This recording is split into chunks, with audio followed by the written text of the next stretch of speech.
اے اللہ تیری رحمت کا اصول ہے نا، جو ایک بار جنت میں چلا جائے پھر جہنم میں نہیں جائے گا، جنت میں جا کے نار میں جاتا نہیں کوئی، تو اے اللہ پھر جو مدینہ دیکھ آیا ہے، جو ریاض الجنہ ہو آیا ہے، اے اللہ جو جنت کے ٹکڑے کو وزٹ کر کے آ گیا ہے، تو تیری رحمت تو یہ کہتی ہے کہ جو ایک بار جنت میں چلا گیا پھر نہیں جائے گا، تو انشاءاللہ مدینے جانے والا اللہ کی رحمت سے امید ہے کہ انشاءاللہ وہ جنت میں ہی جائے گا۔ ایسے ہی نہیں مدینے سے پیار ہے، ایک اور بڑی پیاری حدیث ہے، چلیں وہ جنت کے ٹکڑے بتاتا ہوں میں آپ کو کہاں کہاں ہیں، لیکن وہ جو بات چلی ہے نا کہ مدینہ پاک کی زیارت کو کیوں ترسنا چاہیے اور کیوں اس کی زیادہ تڑپ ہونی چاہیے، نبی پاک فرماتے ہیں من زار قبری وجبت لہو شفاعتی۔ کیا مطلب ہے اس حدیث کا؟ جس نے میرے روضے کی زیارت کی اس پر میری شفاعت واجب ہو گئی، ٹھیک ہے؟ اچھا ایک بہت بڑا انعام ہے شفاعت، جس کی شفاعت ہو گئی اس کی مغفرت ہو جائے گی، مگر علماء کہتے ہیں اس حدیث میں 3 انعام ہیں، ایک نہیں ہے۔ کیوں؟ اب غور سے سنیے گا۔ شفاعت جو ہے یقیناً میرے آقا علیہ السلام بھی فرمائیں گے، مگر دیگر نبی بھی فرمائیں گے، اور اولیاء بھی فرمائیں گے، علماء بھی فرمائیں گے، حافظ بھی اپنے گھر والوں کی شفاعت کرے گا۔ پڑھا ہے نا ہم نے حدیثوں میں، وہ ہے کہ جو جس مرتبے پر ہوگا اس مرتبے کے لحاظ سے لوگوں کی شفاعت کرے گا۔ حدیثوں میں یہ بھی مضمون ملتا ہے کہ علماء جب اور لوگ جنت میں جائیں گے تو علماء کو روک لیا جائے گا کہ آپ رکیں اور لوگوں کی شفاعت کریں اور انہیں جنت میں لے جائیں، یعنی ہر بندے کو اس کے مرتبے کے مطابق اختیار دیا جائے گا، اتھارٹی دی جائے گی کہ وہ شفاعت کرے، مگر سب سے بڑی شفاعت کون کریں گے؟ سرکار دو عالم علیہ السلام کریں گے۔ تو اس حدیث میں میرے آقا نے یہ نہیں فرمایا کہ جس نے میرے روضے کی زیارت کی اس پر شفاعت واجب ہو گئی، نہیں، آقا نے فرمایا شفاعتی، میری شفاعت واجب ہو گئی، یعنی مدینے جانے والا وہ ہے جس کی شفاعت خود نبی پاک علیہ السلام فرمائیں گے۔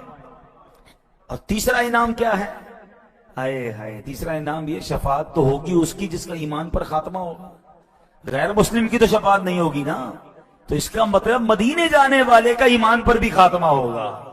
ہائے ہائے، پھر کیوں نہ مدینہ منورہ جانے کی تڑپ ہو کہ وہاں مغفرت کا وعدہ ہے، وہاں شفاعت کا وعدہ ہے۔ بیان کے شروع میں ہم نے حج کے فضائل سنے، مکہ پاک اور حج اور عمرے کے فضائل سنے، اور اب ذکر مدینہ جاری ہے کیونکہ موسم ہے حاجیوں